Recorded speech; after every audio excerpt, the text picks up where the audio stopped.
Good afternoon. Leah, can you hear me? Yeah, I can, Kyle.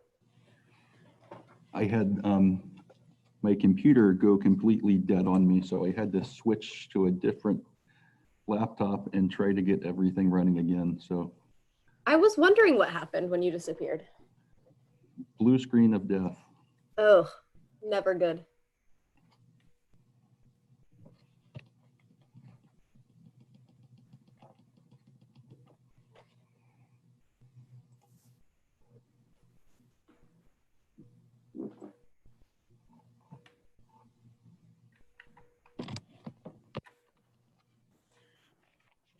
But I think I am up and running now, so we will go ahead and get started. Good afternoon. It's just after 1 on Monday, June 22nd. We are here to give the director a briefing on the North of Falcon rules. I'm here in the director's conference room with Director Susewind and Michelle Culver, and we have a number of the other staff listening in on the Zoom meeting today. So we're here to brief the director on the proposed North of Falcon fishery rules that were noticed in prior CR 102 filings with the code revisor. The proposed rules open and regulate 2020 through 21 fisheries in 3 groupings: Willowa Bay and Grays Harbor commercial, Puget Sound commercial, and statewide recreational. After the briefing for the director, staff will request his decision, providing for final adoption of those proposed rules. Again, I'm Kyle Addix, intergovernmental salmon manager for the department.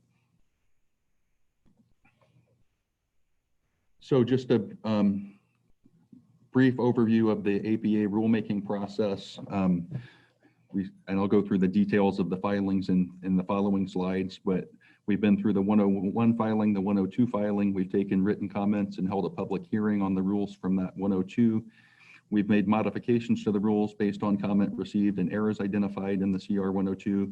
And today we're in the bottom right corner of this process. We're presenting the CR 103P and the concise explanatory statements to the director for his approval.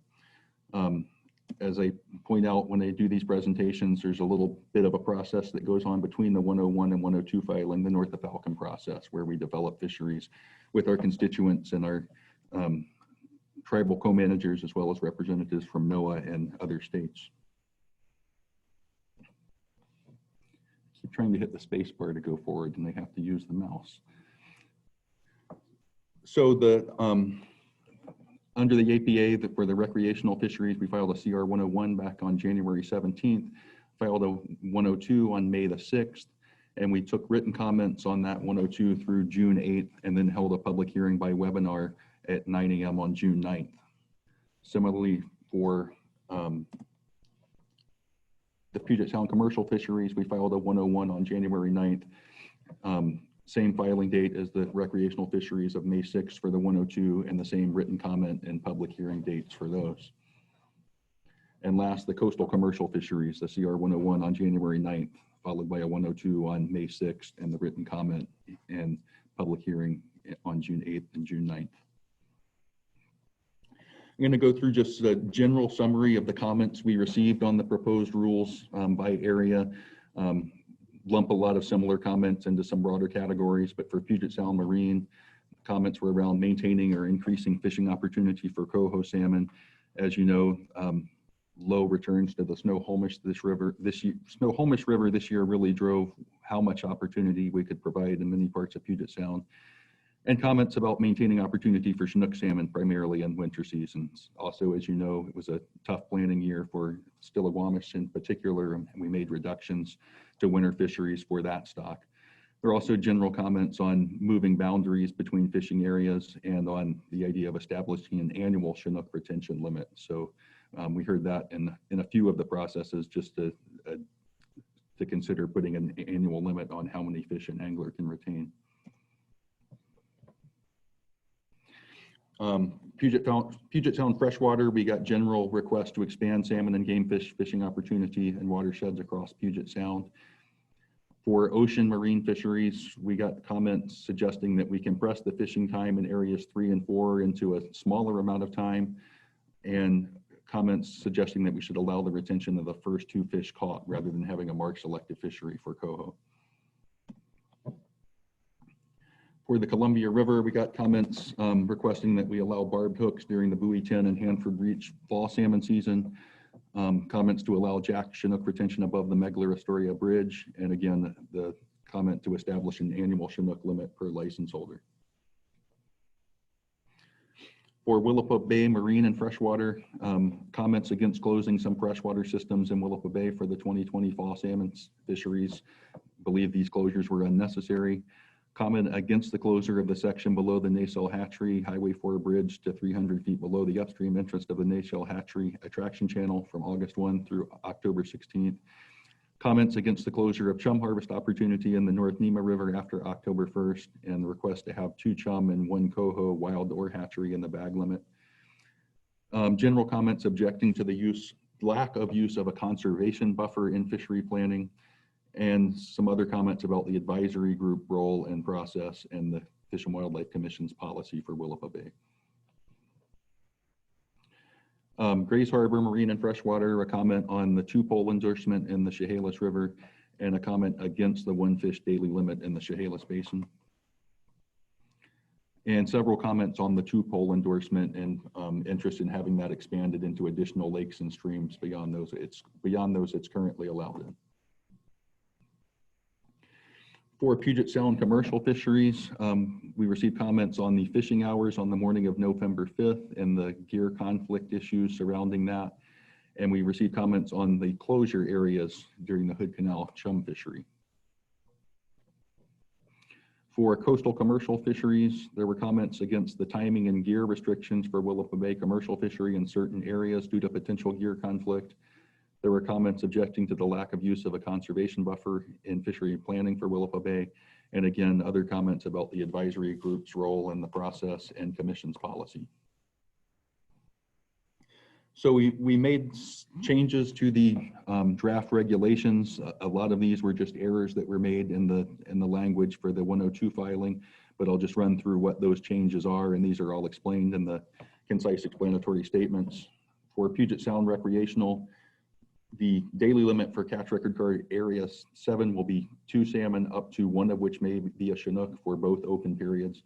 It incorrectly just said 2 salmon, so this is to clarify that only 1 of those can be a Chinook. The Chambers Creek salmon fishery will include a chum release requirement. South Sound chum in general are at poor abundance this year, and we intended to make that a chum release fishery. The North Fork Nooksack June salmon fishery is a new fishery this year, and it's currently occurring via emergency regulation. We pulled this out of the permanent filing because we're going to evaluate how that fishery performs during this first season, and we'll take another look at it next year. So we're recommending not to include it in the permanent regulations. For Puget Sound commercial, in area 60, there was an error in the date. It needed to say October 12th, not October 14th. And in area 7 and 7A, after October 9th and prior to October 18th, coho and Chinook salmon must be released. So again, that was just a date error. And then in areas 10 and 11 for the fishery on November 4th only, the gillnet fishery will open at 5 p.m. and close at 7 a.m. the following day. For coastal marine recreational, for catch record card area 2 fishery from June 29th through September 30th. The language will say Sundays through Thursdays only, closed Fridays and Saturdays. That was the season that was set through the council process, and but the Sundays through Thursdays only was missed in the 102 language. And for coastal freshwater recreational, for the North River from Fall River upstream to Ramey Creek, the season will be listed as open the Saturday before Memorial Day through the last day in February. That was just an omission of that section of river in the 102 filing. And a number of changes for Southwest Washington and the Columbia River. The Grays River added hatchery coho retention in August. The Wind River added adult retention in March and removed steelhead in July. And for the Columbia sockeye retention start dates were corrected. Steelhead daily limits and closures were corrected. The Bowie 10 fall season up to West Puget Island, the start date was changed to August 14th. The fall season, late season, and daily limits were corrected. There were some size limits corrected, and from McNary Dam to Highway 395, they added the anti-snagging rule. So these were all things that were planned during North of Falcon, and these are just really corrections to the language for the WAC. So again, this is the rulemaking process outline, and we're here at the CR 103P and concise explanatory statement filing portion of that. We believe that the proposed rules that we presented are consistent with commission policies and objectives. They meet conservation objectives and reflect a considered resolution of public input on fishery proposals, and we're recommending that you adopt the rules as presented today. And we do have a number of staff online if you have specific questions about any of the rules, but we'll have to answer any questions you have. Actually, I have no questions for you. Thank you for the presentation and staff for all the ridiculously large amount of work that goes into this every year. This amazes me each time. It's pretty daunting, and staff just excel every year, so I appreciate that. I don't have questions. I did have a chance to review the rule packages as well as the concise explanatory statements. Those include the public comments, staff proposed revisions as a result of those comments. And after reviewing that, I agree with the staff recommendations.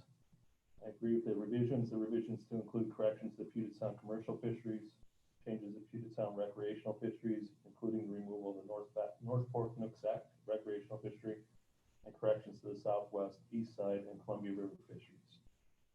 So with those revisions incorporated in the rules, I'm going to hereby adopt the following rule packages for the 2020-2021 North of Falcon salmon fishing seasons. The intent is for these rules to replace and supersede the rules for prior seasons. The coastal commercial salmon rule package for Willow Pond Grays Harbor. I'll sign them as I go through. Get the right ones here.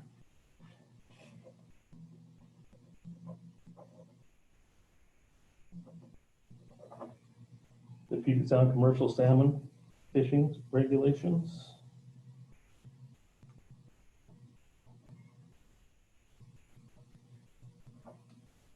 And the statewide recreational salmon fishing seasons. Rule packages and seasons, I should say.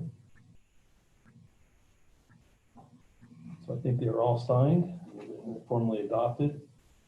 Again, thanks everybody for their work. And before we adjourn the meeting, I did read the public comments. We got a lot of comments this year, not really on the specifics of seasons or fisheries, but on the North of Falcon process itself.